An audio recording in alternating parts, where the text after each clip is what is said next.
조선이라고 해서 그럼 과연 지금 많은 사람들이 헬조선이라고 부르고 있는 우리들의 이 삶의 조건들이 과연 나아질 거냐?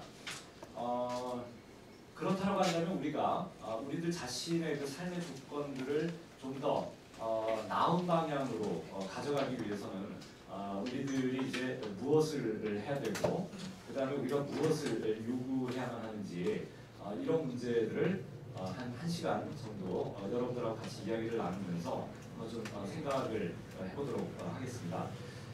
제가 그 여러분들 그 참고해서 보시라고 어제 이제 글을 한 편 보내드렸는데요. 글 제목은 이제 촛불의 저항에서 이제 대항행의 법이로라는 이 글입니다. 그래서 한 10장이 이제 조금 넘는 글인데요. 그래서 이 글에 담겨져 있는 내용들을 여러분들에게 굉장히 상세하게 이렇게 말씀드리고 제가 이제 설명을 드리려면 제게 주어진 이 한 시간 가지고는 굉장히 시간이 부족하기 때문에 이 글에서 제가 이야기하고자 했던 바를 딱 두 가지만 딱 집어서 요점 정리식으로 아주 간단하게 여러분들에게 좀 말씀을 드리도록 하겠습니다. 제 얘기를 하기 위해서 제가 여러분들에게 질문을 한 두 가지 좀 해보고 싶은데요. 첫 번째는 제가 여러분들에게 드리고 싶은 질문 첫 번째는 과거에도 정권 교체가 있었습니다. 그 김대중 정부 때 최초의 이제 수평적 정권 교체라고 그러죠. 그러니까 보수와 진보가 수평적으로 이렇게 정권을 교체하는. 그래서 해방 이후 최초의 수평적 정권 교체였다 이렇게 이야기를 했습니다. 그게 1997년 대선이었는데요.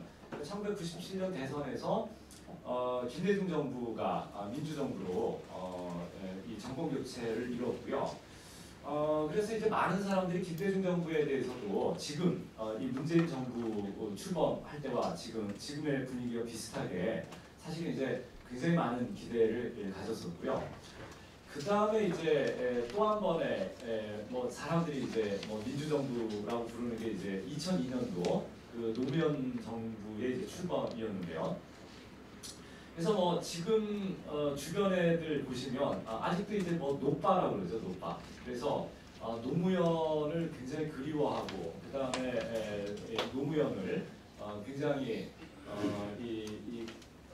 더더군다나 이제 대통령 가운데서 굉장히 그 불행한 마지막을 맞았던 대통령이기 때문에 그래서 이제 뭐 사람들 기억 속에 더 오래 기억되고 있는지는 모르겠습니다만 그런데 아무튼 많은 사람들이 이 노무현 정부가 굉장히 탈권위적인 정부였고 따라서 한국의 민주주의 발전에 굉장히 많은 기여를 한 이제 정부 내지는 정권으로 또 기억들을 하고 있습니다. 그런데 반면에 지금 한국 사회를 이렇게 헬조선이라고 부를 수 있는 이런 어떤 그 사회 경제적 조건들을 만든 정부가 또한 김대중 정부고 노무현 정부였던 거거든요. 이거는 뭐 부정할 수 없는 사실입니다.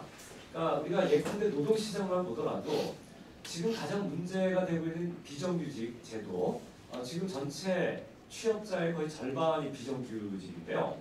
전 세계에서 가장 높은 비정규직 비율입니다. 우리나라가. 그러니까 우리나라처럼 비정규직을 지금 많이 쓰고 있는 나라가 지금 없어요. 그래서 같은 노동자라도 지금 절반의 노동자는 말 그대로 일회용 종이컵 쓰듯이 그냥 한 번 쓰고 언제든지 버려질 수 있는 존재들입니다. 이런 노동시장을 갖고 있는 나라가 없거든요.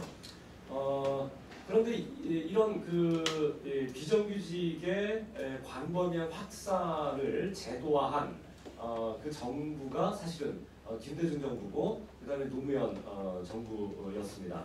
그 다음에 이 해고의 자유, 기업에 대해서 해고의 자유를 부여하는 그 정리해고제죠. 정리해고제가 처음 도입된 것도 1998년 그 김대중 정부 하에서 이 정리해고제가 도입이 됐습니다. 그렇기 때문에 이 김대중 정부와 노무현 정부가 많은 사람들에게 민주정부로서 이렇게 기억이 되고 있지만 사실은 민주정부로 기억되고 있는 이들 정권으로부터 사실은 한국 사회의 신자유주의화가 굉장히 가속화됐다라고 하는 것 또한 우리가 잊어서는 안 될 것 같다라는 거죠. 그럼 제가 이제 여러분들에게 드리고 싶은 질문은 어떤 질문이냐면 김대중 정부나 노무현 정부가 많은 사람들의 그 민주주의에 대한 어떤 열망입니다. 열망을 담고서 정권 교체에 성공하고 그 다음에 이제 민주화를 표방하고 우리 사회의 민주화를 표방하고 출범한 정권임에도 불구하고 김대중 정부와 노무현 정부가 결국 왜 실패했습니까? 왜 실패했다라고 생각하세요? 아마 그들 스스로도 우리 사회를 이렇게 굉장히 끔찍한 사회로 만들고 싶지는 않았을 거예요. 노무현 본인도 그렇고 김대중도 그렇고 김대중 전 대통령도 그렇고. 근데 그들 정권이 왜 실패했을까요? 행정으로는 잡았겠지만은 실제로 사회를 움직이는 뭐 관료 세력이라든가 재벌이라든가 이들의 힘에서 밀려서 그런 거 아닐까요? 예, 그렇죠. 굉장히 정확하게 지적을 해주셨는데요. 여기 계신 여러분들은 어떻게 생각하는지 모르겠지만 우리 사회에서 가장 강력한 지배 블록을 형성하고 있는 것은 제가 이제 보통 그렇게 제 글에도 사실은 적어놨습니다만 우리 사회의 가장 강력한 지배 블록은 재벌과 관료 동맹체입니다. 그러니까 저는 이 둘을 묶어서 재벌 관료 동맹체다 이렇게 이야기를 하는데요. 재벌 관료 동맹체. 그래서 사실은 그 한국의 신자유주의화를 일관되게 추진했던 세력이에요. 그리고 우리 사회에서 가장 강력한 그 지배 블록을 형성하고 있는 집단입니다. 재벌 집단과 그 다음에 이 경제기획원 관료들을 중심으로 한 이 관료 집단들.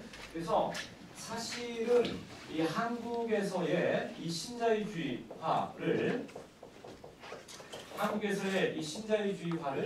이 재벌과 관료 이 동맹체가 이 두 집단이 결합된 동맹체가 사실은 한국 사회의 이 신자유주의화를 이제 주도해왔다 이렇게 이야기할 수 있는데요. 여전히 사실은 우리 사회에서 이 재벌 관료 동맹체가 갖는 이 지배력이라고 하는 것은 굉장히 막강합니다. 이들의 어떤 지배력이 유지되는 그 상황에서 이제 김대중 정부가 집권을 했던 것이고 그 다음에 이제 노무현 정부가 집권했던 거죠. 그러면 사실은 이 민주정부를 표방하고 출범했던 이 김대중 정부나 노무현 정부의 사실 시대적 과제라고 하는 건 뭐냐면 이 지배블록, 한국 사회의 지배블록을 교체하는 거예요. 사실은 이들 재벌 관료 동맹체가 구성하고 있는 이 지배블록 자체가 한국 사회에 너무나도 많은 문제들을 낳고 있기 때문에 사실은 한국 사회에서 민주주의의 완성을 위해서는 이들 재벌 관료 동맹체를 해체하고 새로운 지배 블록을 형성하는 것이 사실은 이들 정권의 가장 큰 과제였다 이렇게 볼 수 있습니다. 그런데 안타깝게도 이 김대중 정부나 노무현 정부가 우리 사회의 이 가장 강력한 지배 블록인 재벌과 관료 동맹체를 해체시키지를 못하고 거꾸로 이들 정부가 재벌 관료 동맹체에 거꾸로 포섭됐죠. 포섭이 됐습니다. 그래서 우리가 쉽게 얘기해서 노무현 정부 때 이거는 뭐 다 알려져 있는 이야기니까요. 노무현 정부 때 처음 그 정권이 출범했을 때 이제 삼성경제연구소라고 있어요. 삼성그룹 산하에 삼성경제연구소가 있는데 삼성경제연구소에서 그 노무현 정부 5년 동안 어떤 정책들을 국책과제로 추진해야 되는지 하는 그 보고서를 그 삼성경제연구소에서 이제 청와대에다 이제 제출을 했고, 노무현이 그 삼성경제연구소에서 건너온 그 보고서를 보고서 결국은 이제 5년 동안에 자기 이 집권기 동안의 그 경제 정책이죠. 주요 경제 정책들을 이제 짰다라는 건 뭐 이건 익히 알려져 있는 사실입니다. 그래서 노무현 정부 말기 때 보면 이제 한미 FTA를 추진하는 문제를 가지고 우리 사회가 굉장히 그 갈등을 빚은 적이 있는데요. 그러니까 궁극적으로 이런 한미 FTA를 추진하는 이런 그 국정 과제들 이런 것들이 사실은 다 삼성 재벌에게서 나온 정책들이다라는 거죠. 그죠? 그 다음에 뭐 이 재벌에 대한 어떤 규제 완화 이야기라든가, 그 다음에 이제 공공부문 개혁, 그러니까 철도 산업이나 전력 산업 이런 그 이 공공부문에 대한 어떤 그 개혁 과제들 이런 것들이 사실은 다 이런 그 재벌의 어떤 그 아이디어로서 이게 정권에 이제 제출이 된 거고, 노무현 정부가 그거를 이제 전격적으로 수용함으로써 결국에 가서 이제 재벌 노무현 정부가 이제 경제 정책으로 이제 추진을 하게 된 거죠. 김대중 정부 때도 마찬가지입니다. 김대중 정부 때도 마찬가지인데, 김대중 정부 때 그 재경부 장관을 지낸 사람들의 면면들을 보면 대부분 어떤 사람들이냐면 과거 박정희 정권 때 그 경제기획원이라는 그 경제부처가 있었는데, 대부분 이 박정희 정권 때 박정희 정부의 그 경제 정책들을 만들었던 경제기획원 출신 관료들이에요. 경제 관료들이죠. 그러니까 쉽게 얘기하면 구체제의 경제 관료들을 김대중 정부가 그대로 자신들의 어떤 그 자기 정권의 그 이 경제 관료들로 중용을 했다라는 거죠. 그러니까 정권은 교체를 했는데, 김대중 정부도 마찬가지고 노무현 정부도 마찬가지고 정권은 교체했는데 머리를 교체하지는 못한 거야. 머리를. 그래서 김대중 정부는 과거 박정희 때 사람들을 그대로 데려다가 자기 정권의 굉장히 그 중요한 정책 결정권자로서 이제 중용을 하고, 노무현 정부 같은 경우에는 일방적으로 그 재벌의 이해관계를 관철시키는 이런 2페이지 두 번째 문단입니다. 그러니까 몇 가지 지표만 여러분들에게 소개를 하면, 그 2페이지 이제 두 번째 단락 그 문단에 보시면 우리 사회가 어떤 사회냐면 가장 낮은 출산율, 그러니까 출산율이 가장 낮아요, 전 세계적으로. 그러니까 애를 안 낳는 사회라는 거죠. 그러니까 우리 사회가 불모지나 다름없는 사회입니다. 사람들이 더 이상 애를 낳고 싶어 하지 않아요, 우리 사회에서. 그 다음에 세계에서 가장 낮은 어린이 청소년 행복지수. 어른들도 불행하고 아이들도 스스로가 불행하다고 느끼는 사회예요, 우리 사회가. 그 다음에 OECD 국가 중 가장 낮은 사회 복지 제도. OECD 국가들 가운데서 우리나라가 사회복지비 지출, 정부 예산에서 사회복지비 지출이 가장 낮은 나라입니다. 그럼에도 불구하고 가장 긴 노동시간, 노동자들이 가장 오래 일을 하죠. 산재 사망률 1위, 가계부채율 1위, 자살률 1위, 노인 빈곤율 1위, 노인 자살률 1위, 그 다음에 미국 다음으로 가장 비싼 대학 등록금. 지금 1년에 대학 등록금 한 1,000만 원씩 하거든요. 전 세계적으로 미국 다음으로 가장 비쌉니다. 그 다음에 이렇게 비싼 대학 등록금을 내고 대학을 졸업하지만 대학 졸업자의 절반이 백수입니다. 실제로 대학 졸업자의 한 50%가 지금 직업을 못 가져요. 그 다음에 멕시코 다음으로 가장 높은 비정규직 임시일용직 비율, 더더군다나 헌법에 보장된 기본권인 노동 3권을 주장하려면 노동자인 여러분들이 여전히 자신의 모든 재산과 목숨을 걸지 않고는 헌법상 권리인 노동 3권을 주장할 수 없는 사회입니다, 우리 사회가. 그래서 그러니까 우리 사회가 근데 이런 지표가요. 누가 이걸 계속 뽑았는데 우리 사회가 이게 진짜 얼마나 살기 어려운 사회인지 이걸 지표를 쫙 뽑았거든요. 근데 이게 한 100가지가 넘더라고요. 100가지가. 근데 그 100가지 가운데서 제가 오늘은 한 10가지 정도만 뽑은 거예요. 그러니까 이 10가지 정도의 지표만 보더라도 우리나라 사회는 말이죠. 아이로 태어나서 청소년기를 거치고 그다음에 청년기를 거치고 중장년기를 거쳐서 노인이 될 때까지 정말 모든 인생이 이게 다 가시밭길이에요. 다 가시밭길이고 정말 이게 그닥 정말 이 사회에 태어나서 내가 정말 행복하다라는 그런 행복감을 느끼면서 살기가 정말 힘든 사회입니다. 정말 힘든 사회야. 아이들은 아이들대로 스트레스를 받고요. 대학생들은 대학생대로 스트레스를 받고 여러분들 지금 한참 일할 연령대에 있는 여러분들은 또한 직장 생활하면서 또 끊임없이 스트레스를 받아요. 그 다음에 노후가 늘 불안하고 걱정되고 그래서 은퇴하고 나면 우리나라 노인들의 절반이 절대빈곤 지금 하에 있습니다. 우리나라 노인들의 절반이 절대빈곤이에요. 절대빈곤. 그러니까 국가의 도움 없이는 하루 삼시세끼를 보장받기 어려운 그런 조건 속에서 우리나라 노인들의 절반이 지금 살고 있다는 겁니다. 그러니까 이거는 정말 어마어마하게 힘든 사회입니다. 우리 사회에서 평생을 산다라고 하는 거는 정말 힘든 거예요. 그러니까 요즘에 굉장히 많은 이 젊은 친구들이 이민을 가고 싶다 이렇게 이야기합니다. 실제 내가 왜 이런 사회에서 이제 평생 살아야 되느냐. 그래서 이민을 가고 싶어하는 친구들이 굉장히 많아요. 캐나다 아니면 뉴질랜드나 이런 데로 이민을 가고 싶어하고 그러니까 요즘 젊은 친구들이 결혼을 안 하려고 하는 거고 그 다음에 결혼을 하더라도 이제 더 이상 애를 낳지 않으려고 하는 겁니다.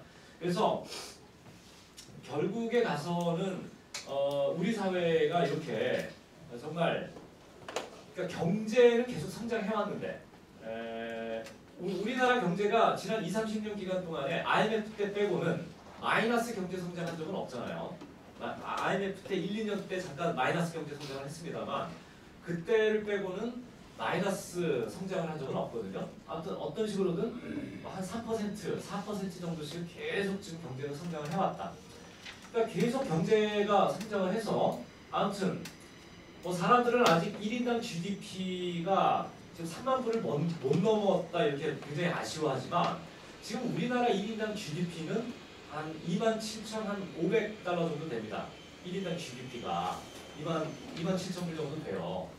여러분들 1인당 GDP가 27,000불 정도 1인당 GDP가 이게 소득이죠. 1인당 소득이 지금 27,000불 정도 된다는 게 27,000달러죠. 27,000달러 정도 되는데 우리나라가 이게 어느 정도로 사는 거냐면 이게 지금 개인 소득이거든요. 그러니까 1인당 GDP라고 하는 거는 전체 GDP를 우리나라 전체 GDP를 이걸 인구수로 그냥 나눈 겁니다. 이게 1인당 GDP예요. 그러니까 여기 인구라는 개념 안에는 지금 갓 태어난 어린아이까지 지금 다 들어가 있는 거예요. 갓 태어난 모든 어린아이까지 다 포함해서 우리나라 GDP를 전체 인구수로 나눈 게 이게 1인당 GDP인데 이게 27,000불이라는 거예요. 그럼 우리 사회가 지금 어느 정도로 지금 사는 사회냐면 이거를 가구 소득으로 환산을 한번 해보세요. 가구 소득. 이거를 가구 소득으로 환산하려면 지금 우리가 한 가구의 가구원 수가 지금 평균 한 몇 명 정도 된다고 그러죠? 지금 옛날에는 한 10년 전까지만 해도 보통 4인 가구 이랬는데요. 지금은 4인 가구가 안 되고요. 보통은 지금 가구 구성원 수가 보통 평균 한 3.5인 정도 된다고 얘기를 합니다. 지금 4인보다 지금 더 떨어졌는데요. 그러니까 우리나라 지금 평균 가구원 수가 3.5명 정도 돼요. 3.5명. 그러니까 뭐 엄마, 아빠, 그 다음에 뭐 아들, 그 다음에 뭐 이제 하나 날까 말까 뭐 이제 뭐 이러고 있는 거죠. 그러니까 우리나라 지금 이 가구의 지금 구성 상태라는 게 그러니까 지금 한 3.5명 정도 된다는 건데, 그러니까 지금 이 1인당 GDP를 가구 소득으로 한 사람이 이게 얼마입니까? 27,000 곱하기 3.5 하면 이게 얼마예요? 네, 얼마요? 이게 0.5 때문에 제가 이게 계산이 안 돼요. 3은 계산이 돼요. 3이면은 얼마야? 3이면은 예, 8만 1,000달러인데 거의 또 0.5를 하면은 94,500. 예, 9만 4,500. 4,500달러요. 예. 예, 9만 4천 예. 예, 94,500달러. 그럼 이거를 원으로 환산하면 우리나라 지금 환율이 1달러가 지금 대충 1,200원 선에서 왔다 갔다 하고 있지 않습니까? 그러면 이게 94,500달러인데 가구 소득이 지금 94,500달러인 나라예요, 우리나라가.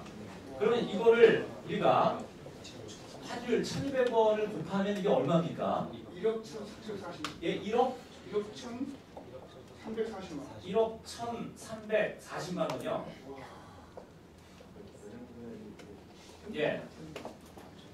그러니까 우리나라가 그러니까 1인당 GDP가 27,000달러 된다는 얘기는 우리나라가 어느 정도의 지금 삶의 수준을 누릴 수 있는 나라냐면 가구당 1년에 1억 1,340만 원을 쓸 수 있는 정도의 어떤 이 삶을 누릴 수 있는 사회라는 거예요.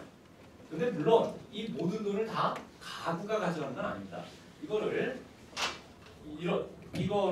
지금 이제 기업에 이윤하고 그다음에 가구의 이제 임금 소득이죠. 임금 소득으로 보통 나누는데 이게 보통 이제 우리가 5대5 정도 된다라고 이제 얘기를 해요. 5대5.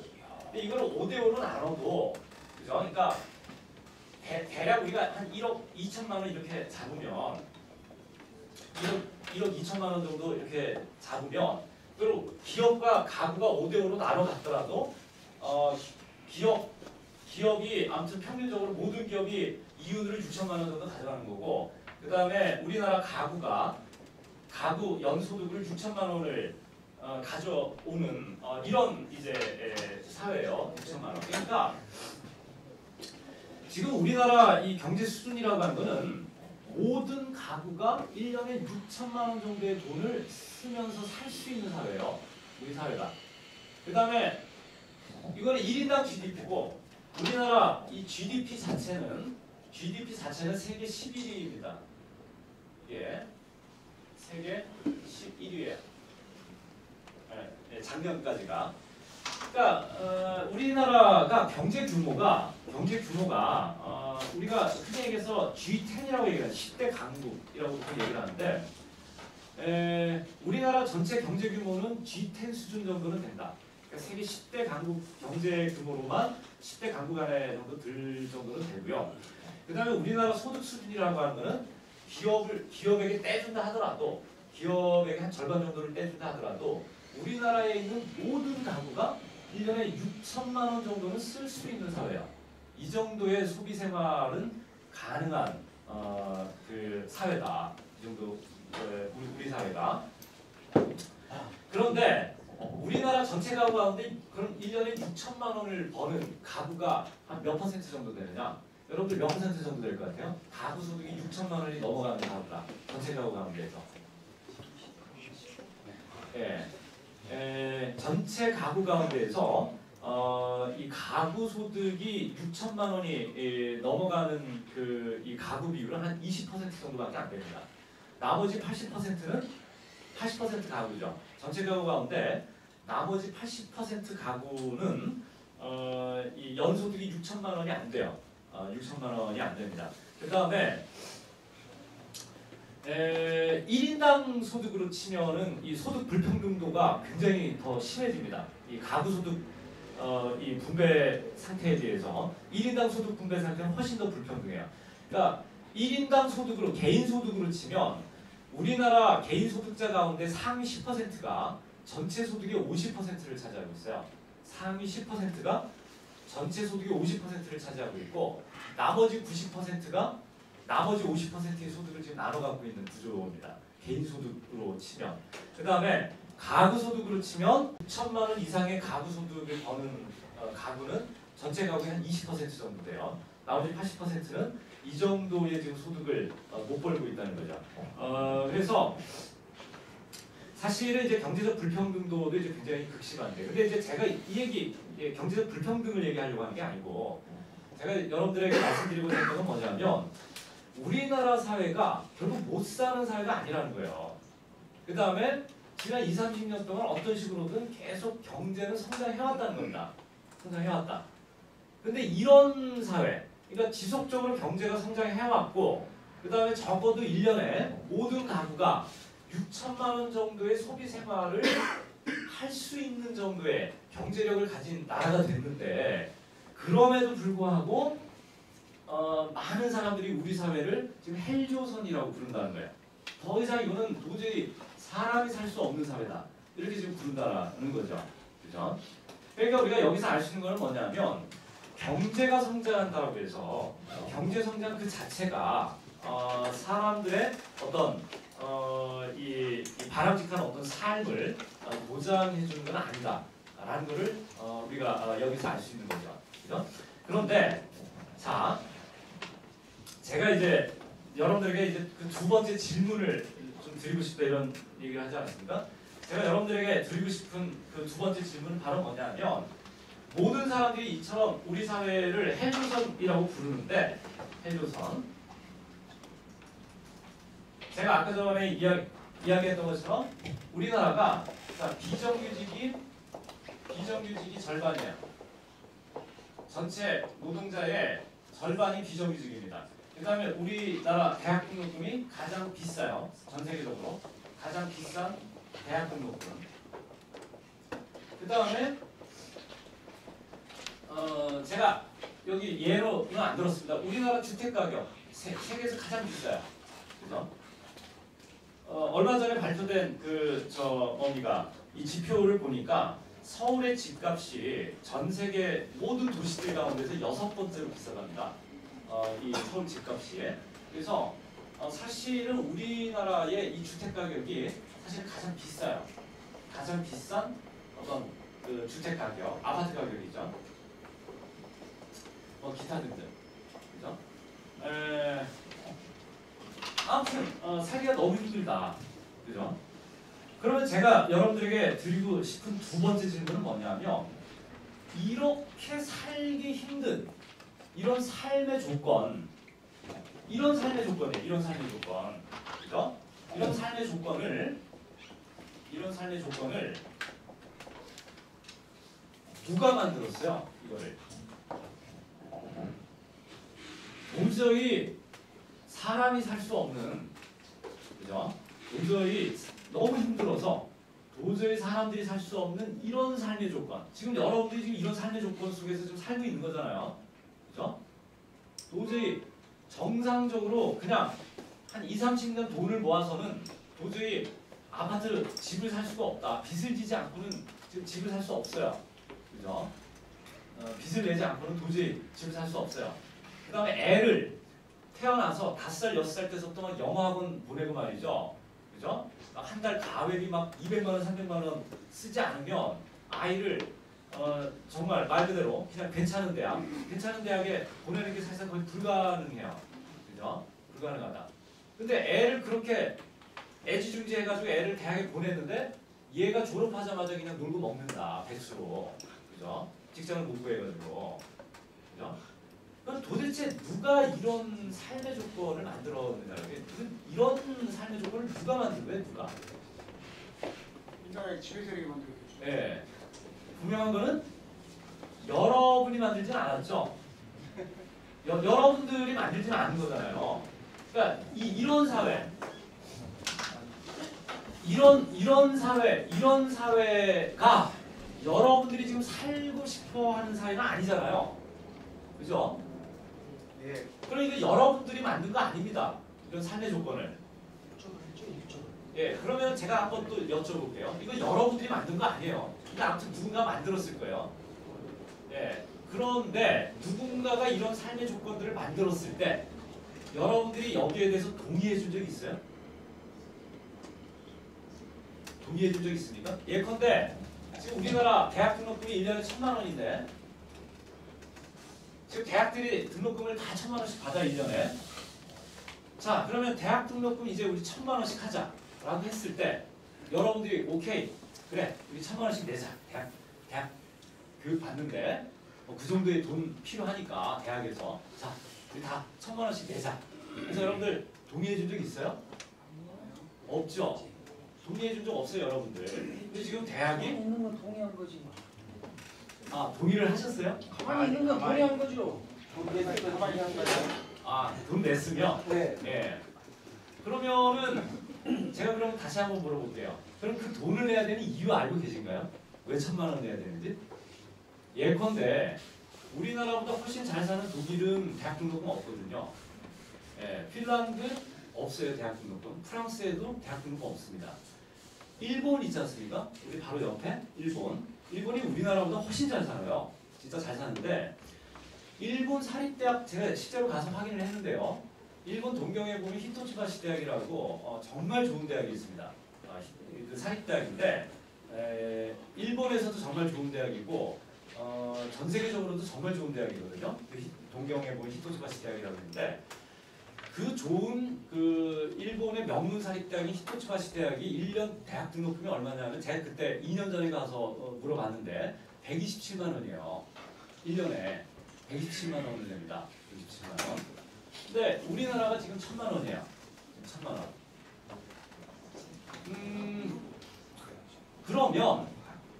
그러면 아까 전에 이제 어느 이제 선생님이 동의해줬다. 이거 뭐 우리가 냈으니까 동의한 거다 이렇게 말씀하셨는데 동의하셨다는 얘기는 그럼 왜 우리가 1,000만 원을 내야 되는지 그 이유도 알고 계시다는 거잖아요. 그 이유가 납득이 되니까 동의하신 거고 그걸 내신 거잖아요. 그럼 우리가 왜 1,000만 원씩 지금 내야 됩니까? 지금 다른 나라는 그냥 무상으로 대학 교육 시키고 일본만 하더라도 우리나라 대학 등록금은 10분의 1 수준밖에 안 내는데 왜 하필 우리는 이렇게 비싼 대학 등록금을 왜 내야 되는 거죠? 그 이유가. 그 이유를 알고 계신 분 있으세요? 형제 오빠 그래요. 왜 동의 있다며? 정책적인 측면이 하나 있고요. 예. 그다음에 내가 내는 세금의 문제가 있다고 생각합니다. 세금. 그러니까 우리가 세금을 지금 덜 내고 있으니까 개인적으로 더 부담해야 된다 이런 말씀이신 건가요? 그렇죠. 그렇군요. 예, 아주 제가 봤을 때 긍정적인 답변입니다. 네, 아주 좋은 답변을 주셨는데요. 예산에 있는데 예, 어차피 예산은 정해져 있는데 예, 그걸 어떻게 어떤 정해져 있는 예산을 교육, 복지, 그다음 기본적인 어떻게 분배할 것이냐. 근데 여기서 잘못된 것 같아요. 예. 그러니까 정부가 재정을 지출하면서 정말 국민들의 필요에 따라서 그 재정들을 써야 되는데 국민들의 필요와는 상관없이 전혀 엉뚱한 데 쓰고 그 다음에 또한 교육이나 이런 데 들어가는 비용은 또 국민들이 또 따로 또 지불을 해야 되는 굉장히 지금 불합리한 사회 구조다라는 말씀이신 거죠. 자기네들의 어떤 시스템이나 자기네들 어떤 권력 유지를 위한 쪽으로 예산 분배를 집중적으로 쓰고 예. 나머지 국민들의 기본적인 삶이나 이런 쪽으로는 좀 등한시한다는 거죠. 예. 굉장히 그 타당한 지적이시고요. 예. 그런데 이제 우리가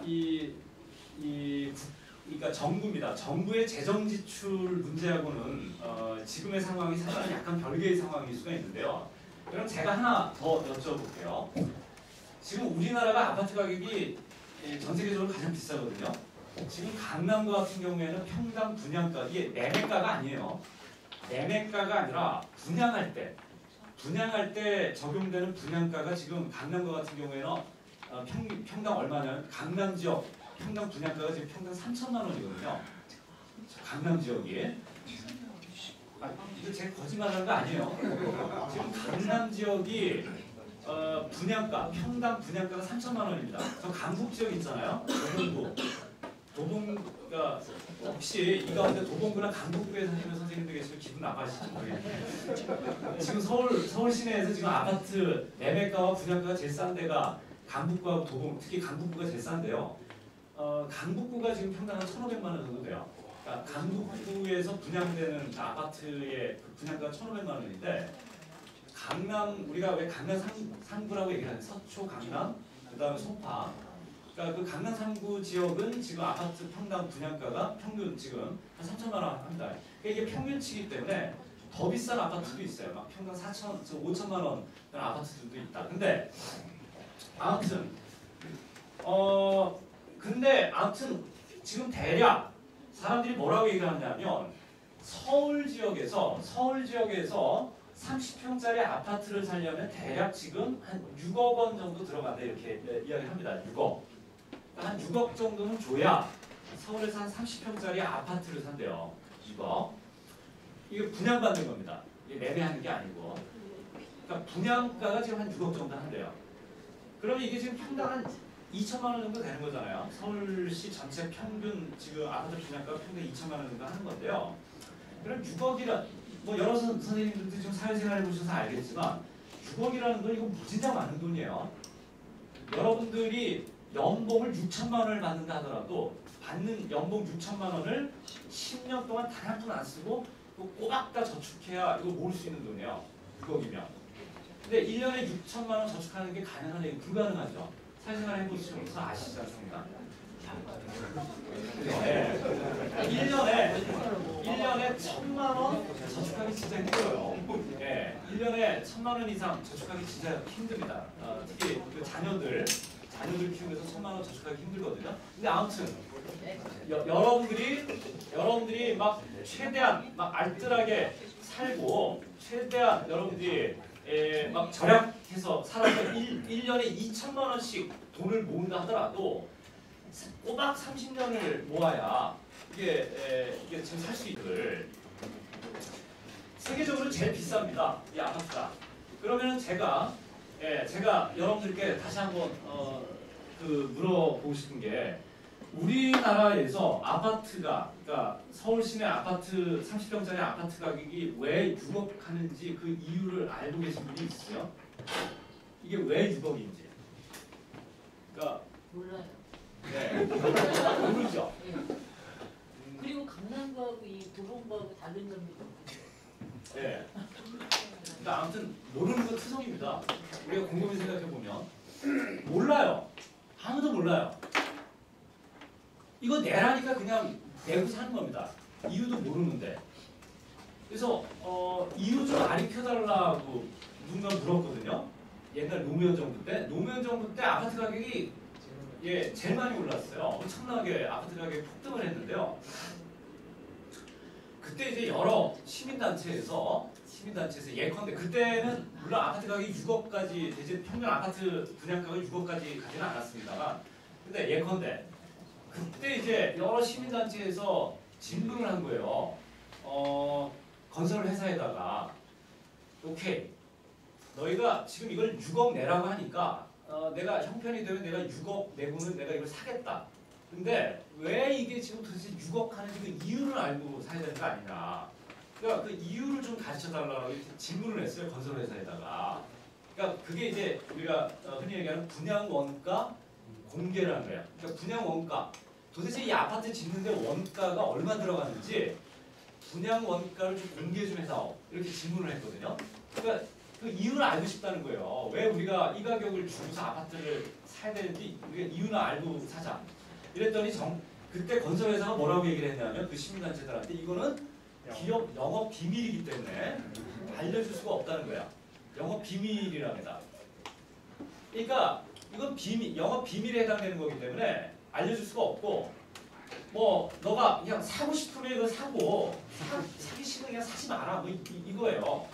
너가 안 사더라도 이거 6억 주고 사겠다는 지금 사람 많으니까 너가 정이 궁금하면 뭐 어디 뭐 헌법 소원을 내든가 뭘 하든가 네가 따로 알아보고 내가 이게 비밀을 안 가르쳐주는 것에 대해서 네가 기분이 나쁘면 그냥 사지 마라 뭐 이런 거죠.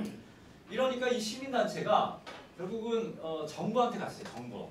그 건설교통부 당시 건설교통부를 찾아가서 야 우리가 건설회사 가서 이 이유를 물었더니 이거 영업비밀이면 못 알아켜 준다더라. 근데 니들은 정부니까 이 정부는 다 가지고 있거든요. 준공 승인 내주고 하는 데가 다 정부 기관이잖아요. 그러니까 평당 건축비 이런 거 다 알고 있습니다. 그러니까 정부한테 가서 이제 물은 거야. 그러니까 니들은 이거 분양원가 다 알고 있으니까 그럼 니들이 좀 가르쳐줘라. 이랬더니 그때 노무현 정부에서 뭐라고 이야기를 했냐면 마찬가지로 기업이 지켜야 되는 비밀에 대해서 정부가 공개를 하는 것은 부적절하다. 이래서 알려줄 수 없다. 이래서 안 알려줬어요. 그러니까 아무도 모르는 겁니다. 아무도 몰라요. 이게 왜 6억이지? 그러니까 우리가 이게 진짜 6억만큼의 가치가 있는 거면 진짜 우리가 6억 주고 사죠. 이게 진짜 6억짜리 가치가 있는 물건인데 이거를 우리가 지금 막 1억에 팔아래 우리가 지금 막 이렇게 땡깡 피우는 게 아니잖아요. 그죠? 그러니까 그만한 가치가 있으면 우리가 그만큼의 돈을 주고 살 건데 근데 정말 그 정도의 가치가 있는지 우리가 일단 알고는 사자라는 거 아니에요. 알고는 사자. 근데 아무도 모른다는 거다. 아무도 모른다. 근데 사람들이 이 돈 내고 사라니까 그냥 사는 거예요. 이 돈 내고 사라니까. 이유도 모르고서 그냥 돈 내고 사는 겁니다. 대학 등록금도 마찬가지예요. 왜 우리가 대학 등록금 1,000만 원씩 내야 되는지 아무도 몰라요. 근데 내라니까 그냥 내는 겁니다. 여러분들이. 그 이유를 물어보는 사람도 아무도 없어요. 그냥 내라니까 내는 거고 사라니까 그냥 사는 거예요. 그 다음에 비정규직 앞으로 절반 제도를 바꾸니까 그냥 여러분 거기에 그냥 순응해서 사는 겁니다. 사는 거예요. 그죠? 근데 제가 왜 이 질문을 여러분들께 드리느냐면요. 결국은 여러분들은 말이죠. 여러분들을 지금 둘러싸고 있는 여러분들의 이 삶의 조건이에요. 이게 지금 여러분들의 삶의 조건이거든요. 그죠? 여러분들의 삶의 조건입니다. 이게 다른 나라에 사는 사람들의 삶의 조건이 아니고 이러한 삶의 조건이 곧 여러분들의 지금 삶의 조건인데 여러분들이 살아가고 있는 이 여러분들의 삶의 조건을 단 한 번도 여러분들 스스로 결정한 적이 없다는 거야. 단 한 번도 여러분들 스스로가 결정해 본 적이 없어요. 결정해 본 적이 이 삶의 여러분들이 살아가는 이 사회의 이 삶의 조건을 여러분들이 스스로 결정해 본 적이 없다. 결정해 본 적이. 그죠? 그럼 그 얘기는 결국 뭐냐면 여러분들은 결국은 이 사회의 주체가 아니라는 거야. 여러분들이 이 사회의 주체가 아니에요. 이 사회의 주인이 아닙니다. 주인이 아니에요. 주인이. 그죠? 그래서 작년 11월, 12월 달에 광화문에서 이 촛불 시위가 굉장히 오랜 시간 동안 촛불 거의 어떤 날은 100만 명의 그 시민들이 모여서 촛불을 들지 않았습니까? 촛불을 들었어요. 그러면서 그때 시민들이 그 광장에서 외쳤던 그 가장 많은 가장 자주 외쳤던 구호가 뭐냐면 우리나라 헌법 1조 조문이었죠. 그죠? 헌법 1조 조문이 뭐죠? 예, 대한민국은 민주공화국이다. 예, 권력은 누구로부터 나온다? 국민으로부터 나온다. 그죠? 그러니까 그 광장에 모인 그 수많은 시민들이 확인하고 싶었던 건 뭐냐면 이 사회의 주인은 우리라는 거예요.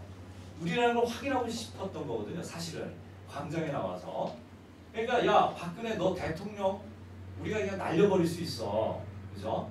그걸 보여주고 싶었던 거예요. 그 많은 시민들이. 그죠? 하지만 그 많은 시민들이 광장에서 흩어져서 각자 자신들의 삶의 조건 속으로 다시 되돌아갔을 때, 그죠? 되돌아갔을 때 그 광장에서 이 사회의 주인은 우리다라고 외쳤던 여러분들, 그 많은 시민들이 구체적인 삶에 있어서는 단 한 번도 주인이었던 적이 없었다라는 거죠. 단 한 번도 주인이었던 적이 없었다. 여러분들 아이들을 왜 그 어린 나이에서부터 학원을 보내야 되는지, 그죠? 아니 왜 우리 아이를 태어나면서부터 5살 때부터 영어 유치원을 이거 왜 보내야 되지? 근데 보내요. 다 보내니까. 다 보내니까 보냅니다. 세상에 이런 나라가 없어요. 태어나서 5년도 안 된 아이들을 영어 가르치는 나라가 없습니다. 우리나라가 지구상에서 유일해요. 근데 왜 우리가 이 아이들을 이렇게 양육하고 키워야 되는지 그 이유를 알고 있는 사람이 아무도 없어요. 그냥 보냅니다. 남들이 보내니까. 그죠? 남들이 보내니까. 그러니까 결국은 우리가 대한민국은 민주공화국이다. 그 다음에 모든 권력은 국민으로부터 나온다. 라고 여러분들 스스로가 광장에서 선포하고 선언했지만 결국에 가서 구체적인 삶의 영역에 있어서는 여러분들 스스로가 단 한 번도 이 사회의 주체고 주민이었던 적이 없었다라는 겁니다. 여러분들은 그냥 동원의 대상이에요. 동원의 대상. 그냥 내라고 하니까 그냥 수능하면서 그냥 내고 그 다음에 거기에 대해서 이거 왜 내야 되느냐 이유를 물으면 거기에 대해서 사실은 이러저러한 폭력이 가해지고 배제시키고 왕따시켰다는 거예요. 지금까지 우리 사회가.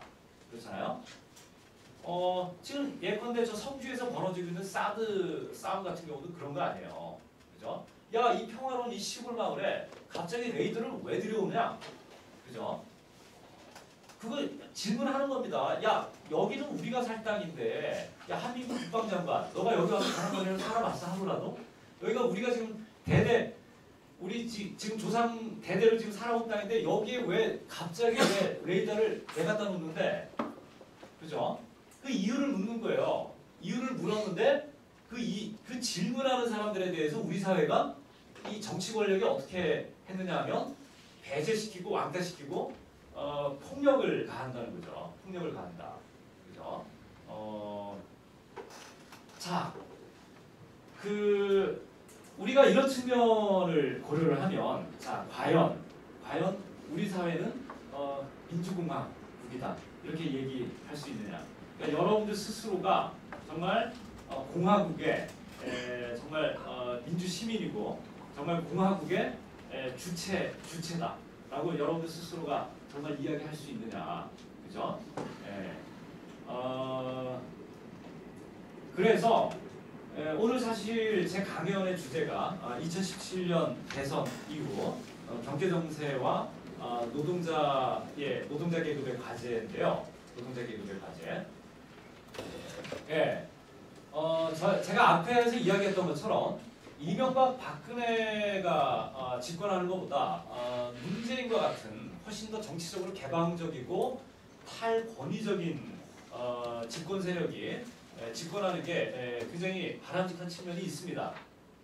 분명히 이 사회를 분명히 개선시키는 부분들이 있을 거예요. 그 과거의 그 이전 정권들과 이제 비교를 했을 때, 자, 그럼에도 불구하고 자, 우리가 과거 김대중 정부, 노무현 정부의 그런 실패들을 우리가 교훈 삼았을 때, 그 다음에 우리가 지금 살아가고 있는 이 사회의 이런 가혹한 삶의 조건들을 우리가 고려를 했을 때, 여러분들에게 주어진 과제라고 하는 건 뭐냐? 그죠? 여러분들에게 주어진 과제란 제가 아까 전에 첫 번째 질문에서 했던 이야기와 똑같은 이야기입니다. 여러분들에게 주어진 과제란 여러분들이 진정한 이 사회의 주체이고 주인으로 등장하는 겁니다. 여러분들이 진정 이 사회의 주체와 주인으로서 등장하는 거예요. 등장하는 거다. 그럴 때만 정권 교체라고 하는 것이 의미가 있을 수 있습니다. 정권 교체가 의미가 있을 수 있고, 그 다음에 그럴 때만 우리 사회가 한 단계 더 발전되어 갈 수 있다는 거죠. 발전되어 갈 수 있다. 그래서 이 사회적 주체 또는 정치적 주체로서 여러분들 노동자 여러분들의 우리 사회에서의 역할이라고 하는 것은 굉장히 이제 중요하다라고 이제 말씀드릴 수밖에 없을 것 같고요. 그 다음에 이제 마지막으로 제 강연을 이제 마무리 지으면서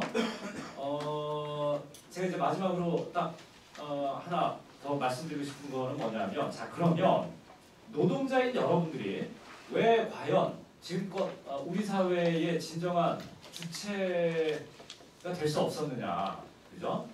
왜 주체가 될 수 없었느냐? 여러분 한번 보세요.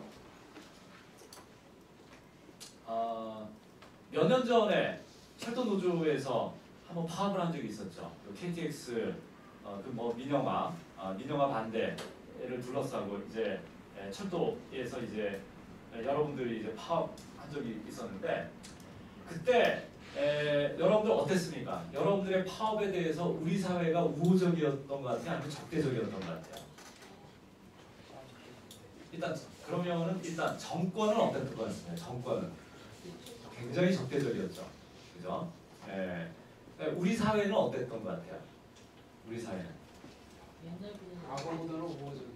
예, 과거보다는 우호적이었지만 전체적으로 보면 굉장히 적대적이었어요. 그죠? 그 보수 언론들 한번 보세요. 조선일보나 동아일보, 그 다음에 이 여러 방송 매체들, 그죠? 여러분들을 그 언론 매체들이 여러분들이 파업을 벌이고 있는 그 기간 동안에 여러분들을 그 언론 매체들이 어떤 집단으로 몰아갔는지, 그죠? 어떤 집단으로 여러분들을 보여주려고 했는지 다른 국민들에게, 그죠? 그 다음에 경제 전문가라는 사람들이 이러저런 자리에 나와서 철도 노조의 파업에 대해서 당시에 경제 전문가라는 사람들이 어떤 이야기들을 했는지 여러분들이 지금 한번 찾아보세요. 굉장히 적대적이었습니다. 굉장히 적대적이었어요. 말 그대로 어떤 주체적인 요구를 하는 집단들에 대해서는 우리 사회가 굉장히 배타적이고 적대적이다라는 거야. 적대적이다. 그죠? 심지어는 대학생들도 그래요. 대학생들도. 제가 이거 실제로 학교에서 들은 얘기인데요. 여러분들 기분 나쁘게 듣지 마세요. 그 대학생이었던 그 친구의 얘기를 여러분들에게 제가 그대로 전달하는 겁니다. 그죠? 여러분들 파업 벌리고 있을 때 대학생 하나가 그 커피 한 잔 뽑아가면서 제가 이제 어디 벤치에 앉아가지고 담배를 한 대 태우면서 제가 잠깐 쉬고 있는데 커피 한 잔 뽑으면서 그 대학생 하나가 지나가면서 뭐라고 얘기를 하느냐면 이 철도 노조 새끼들 돈 많이 받으니까 배불러서 이 새끼들 파업한다 이런 얘기를 하면서 지나가요. 아무것도 모르는 겁니다. 그러니까 여러분들이 왜 파업하는지 이유를 몰라요. 근데 여러분들 무조건 적대시해요. 저 새끼들 저 파업하는 새끼들 저거 이런 식이에요. 이런 식. 그죠? 그럼 여러분들 한번 생각을 해보세요. 그런데 그 친구를 제가 붙잡고서 말이죠. 너 일로 좀 와봐 이래서 그러면 철도 노조원들이 지금 왜 파업하는지도 이유 알고 있니? 이렇게 물어보면 모릅니다. 실제로. 제가 옛날에 한번 다 물어봤어요. 옛날에. 거의 100이면 100 몰라요. 뭐가 쟁점이고 왜 이 추운 겨울날 굳이 파업까지 해야만 하는지 저 많은 노동자가 그 생각이 있는 사람이면 그 이유를 한번 좀 생각해 볼 거 아니에요. 왜 저 많은 사람들이 이 추운 겨울날 깃발 들고 나와서 뭘 저렇게 요구를 하지? 한번 생각을 해볼 텐데 아예 생각조차 안 한다. 아예 생각조차 안 해요. 그리고서 굉장히 자연스럽게 여러분들에 대해서 굉장히 적대적인 태도들을 드러냅니다. 그죠? 그 왜 그럴까요? 그게 왜 그럴까요? 네, 그 매스컴의 그 영향도 있을 거고, 그죠? 그 왜 그럴 것 같습니까? 예, 교육의 잘못도 있을 거고, 그죠? 여러 가지 이유가 있을 텐데 제가 곰곰이 생각해 보면 이 이유가 가장 큽니다. 그 친구는 말이죠. 그 친구는 즉 노동자들에 대해서 그렇게 적대적인 태도를 갖고 있는 그런 친구들의 거의 대다수의 꿈이 뭐냐면 그 친구들의 미래의 꿈이에요. 미래의 꿈. 그 친구들의 미래의 꿈은 절대 노동자가 안 되는 거야. 그 친구들의 꿈은. 네, 무슨 얘기인지 아시겠어요? 그 친구들의 머릿속에는 말이죠. 자기는 단 한 번도 노동자로 살 수 있다는 생각을 안 해본 적이 없는 친구들입니다. 자기가 대학을 졸업하면 노동자가 될 것이고 자기 또한 노동자로서의 삶을 살 것이다라는 생각을 단 한 번도 안 한 친구예요. 그러니까 자기 미래의 꿈이 뭐 여러 가지 꿈이 있을 수 있죠. 뭐가 되고 싶다, 뭐가 되고 싶다 여러 가지 꿈이 있을 수 있는데 단 그 친구의 꿈에는 노동자가 된다라는 그런 꿈은 없어요. 단 한 번도 자기가 노동자로서의 삶을 살 거다라고 단 한 번도 생각 안 해본 친구들입니다. 그런 친구들이. 그러니까 쉽게 얘기해서 어디 펀드 매니저가 되고 말이죠. 펀드 매니저, 금융회사, 큰 금융회사 같은 데 가서 골드만 그러니까 이게 국내 대형 금융회사도 아니에요. 가급적 월스트리트에 있는 골드만삭스나 그죠? JP모건 이런 데 가가지고 정말 그럴듯한 사무실에서 정말 1년에 막 수십억의 연봉을 받는 이런 펀드 매니저나 이런 직업을 자기가 갖고 살아가는 그런 꿈을 꾸는 친구들이지 단 한 번도 여러분들처럼 철도 노동자로서의 삶을 살 것이다라고 단 한 번도 상상조차 안 하는 친구들이에요. 그죠? 그러면 이 친구들의 세계관은 아이고 이게 벌써 시간이 벌써 많이 경과했거든요. 제가 이제 얘기를 마무리해야 되는데 그럼 이 친구들의 세계관은 누구에게 맞춰져 있어요? 자본가의 세계관에 이 친구의 세계관이 맞춰져 있어요? 노동자들의 세계관에 이 친구들의 세계관이 맞춰져 있겠어요? 당연히 자본가적 삶, 자본가의 세계관에 이 친구의 세계관이 맞춰져 있는 겁니다. 맞춰져 있어요. 그래서 이 친구가 그런 친구가 보통은 어떻게 생각을 하느냐면 자본가의 이해관계가 자본의 이해관계는 곧 자신의 즉 나의 이해관계다 이렇게 생각을 합니다. 이해관계다, 그죠? 이해관계다. 그러니까 예컨대 자본 우리나라의 대표적인 자본이 삼성, 현대, LG, SK, 그죠? 또 롯데 이게 우리나라 대표적인 대자본인데 재벌 자본인데 이들의 사고방식은 나의 이해관계는 곧 자본의 이해관계예요. 자본의 이해관계가 곧 나의 이해관계입니다. 그러니까 삼성이 잘 되는 게 곧 내가 잘 되는 거다 이렇게 생각하는 친구들이에요. 그러니까 노동자인 여러분들은 어때요? 이건 다 때려잡아야 될 놈들이고요. 이 친구들은. 그러니까 이유를 생각할 이유조차 없는 거예요. 이유를 해야 할 조차 없는 겁니다. 삼성 회장 이건희의 세계관에 이 친구의 세계관이 딱 맞춰져 있다는 겁니다. 맞춰져 있다. 그죠? 그러니까 우리가 뭐라고 얘기를 하느냐면 이거를 자본의 헤게몬이다 이렇게 이야기를 합니다. 이게 바로 자본의 헤게몬이에요. 자본의 헤게몬. 이게 바로 자본의 헤게몬. 헤게몬이라는 개념은 뭐냐면 쉽게 얘기하면 헤게몬이라는 것은 자발적 동의예요. 자발적 동의입니다. 자발적으로 동의해 주는 거야. 그러니까 삼성의 생각에 내가 자발적으로 동의해 주는 거야. 너의 생각이 옳다. 그러니까 노동자가 있고 삼성이 있는데 그냥 삼성의 생각이 노동자의 생각은 무조건 틀렸고 삼성의 생각이 옳다라고 자발적으로 동의해 주는 겁니다.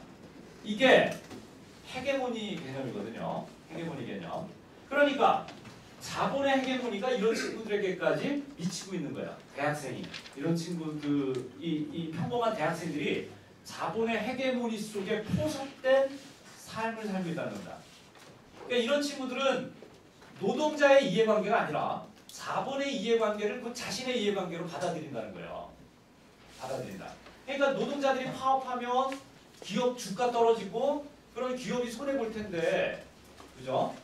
그러면 안타까운 게 누가 안타깝냐? 삼성그룹 회장이 안타까워할 거다. 그럼 나도 안타까운 거예요. 나도. 삼성그룹 회장이 안타까우면 나도 막 안타까운 겁니다. 그럼 막 저 노조는 저 다 때려 죽여야 되는 놈들인 거예요. 적이에요, 적. 그죠? 주가를 떨어뜨리고 외국인 투자를 가로막고 하는 적입니다, 적. 그죠? 그러니까 이런 친구들은 여러분들의 주장을 단 한 번도 귀담아 들은 적이 없어요. 일단 무조건 적이기 때문에. 그죠? 이게 자본의 헤게모니 개념이거든요. 자본의 헤게모니 개념이다. 그죠? 자, 그런데 제가 이 얘기를 왜 하냐면 자, 그러면 여러분들 가운데서도 과연 이런 분이 없느냐? 여러분들 가운데서도. 그죠? 여러분들 스스로가 노동자임에도 불구하고 여러분들 스스로가 노동자임에도 불구하고 노동자인 나의 이해관계를 곧 자본의 이해관계와 일치시키고자 하는, 그러니까 자본의 이해관계를 노동자인 나의 이해관계로 받아들이는 노동자들은 과연 없을까? 방금 전에 제가 얘기했던 이런 대학생들처럼 저는 있다라고 생각합니다. 저는 있어요. 그것도 굉장히 많습니다. 굉장히 많아요. 제가 예컨대 예 하나 들어볼까요? 재벌 해체. 제가 아까 전에 재벌 관료 동맹체를 해체해야 된다고 그랬잖아요. 재벌 해체. 자, 삼성그룹을 해체하자. 심상정 씨가 대통령 선거 그 다음에 과거에 민노당 시절에 권영길 씨나 이런 분들이 대통령 대선에 나와서 그 공약으로 내세웠던 거예요. 내가 집권하면 재벌 해체시키겠다. 특히 삼성그룹 해체시킨다. 여러분 실제로 심상정 씨가 대통령이 됐을 때 재벌 해체 쉽게 할 수 있을 것 같아요? 없을 것 같아요? 굉장히 어렵습니다. 당연히 재벌을 저항하겠죠. 재벌들이 저항할 거예요. 근데 재벌 저항보다 더 무서운 건 뭐냐면 국민들의 저항이에요. 국민들 대다수의 저항. 왜?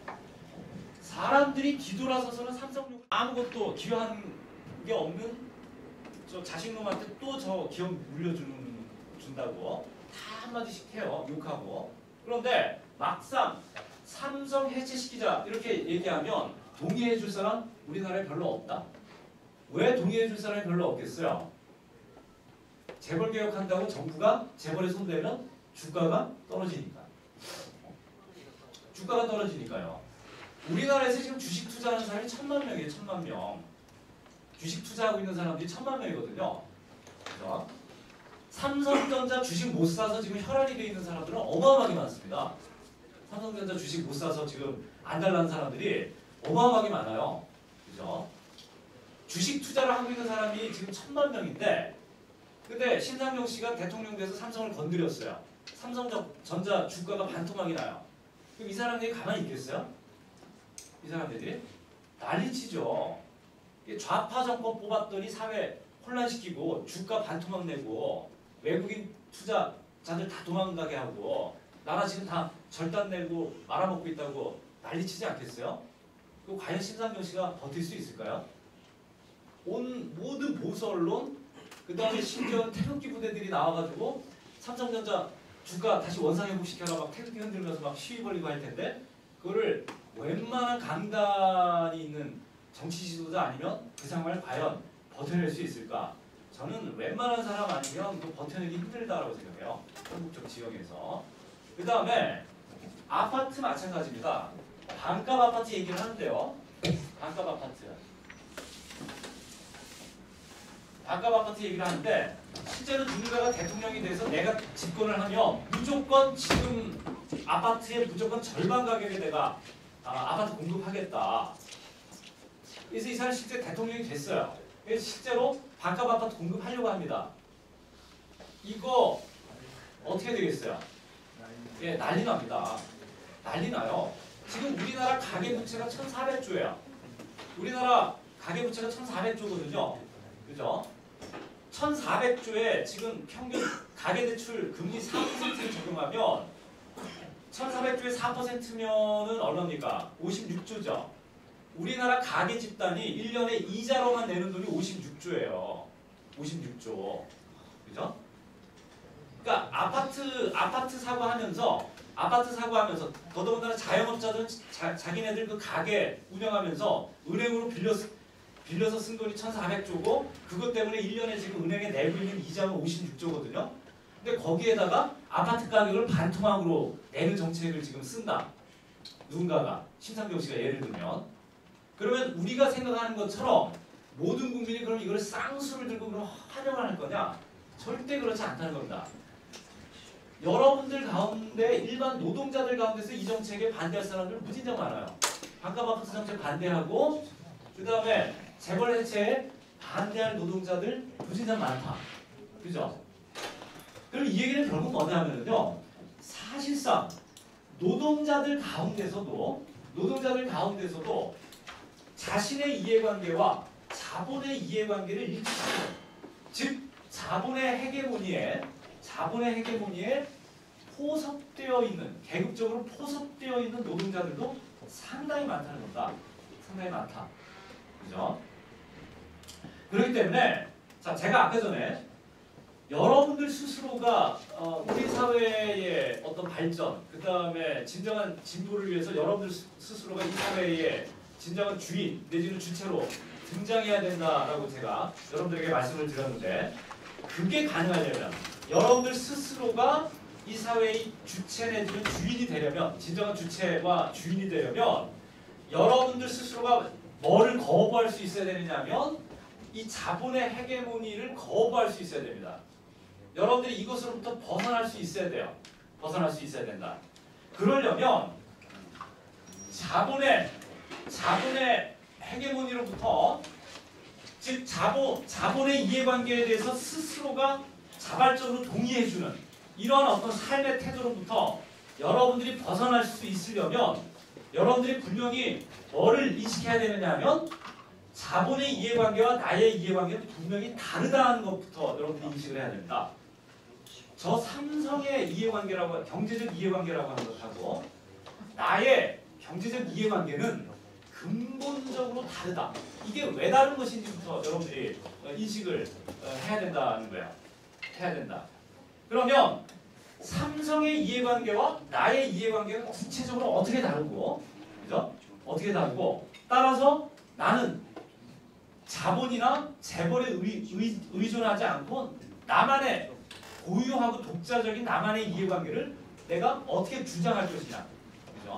그리고 이거를 내가 어떻게 요구할 것이냐. 그러니까 쉽게 얘기하면 나 이런 사회에서 이제 안 살겠다는 거야. 안 살겠다, 그죠? 이렇게 이런 지옥과 같은 조건에서 살아가고 있는 국민이, 시민이 전 세계에 우리밖에 없더라, 그죠? 나는 이제 더 이상 이런 삶의 조건에서 나는 살기 싫다라고 하는 것을 여러분들 스스로가 당당하게 주장하고 요구할 수 있어야 된다, 그죠?